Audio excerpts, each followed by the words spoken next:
Après la gloire, les années difficiles. Comment les grenadiers ont disparu de la scène mondiale. En 1974, Haïti fait rêver le monde. Mais après cet exploit historique, les grenadiers vont traverser l'une des périodes les plus compliquées de leur histoire. La fin d'une génération. Après la Coupe du Monde, plusieurs héros de 1974 approchent la fin de leur carrière. Emmanuel Sanon, Philippe Vorbe, Guy Sanville et d'autres figures emblématiques ne peuvent pas être remplacés du jour au lendemain.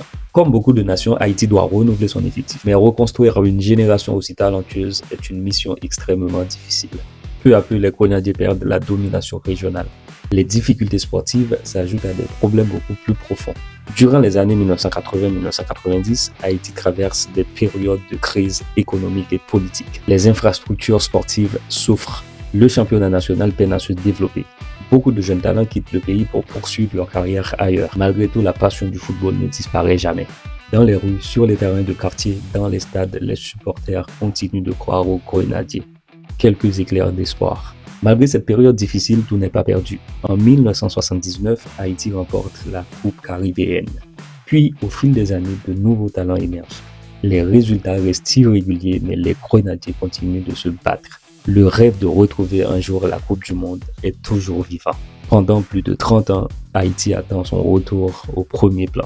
Puis, une nouvelle génération va apparaître. Une génération prête à redonner espoir à tout un peuple.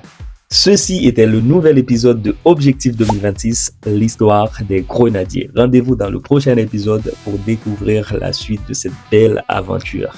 Grenadiers à l'assaut.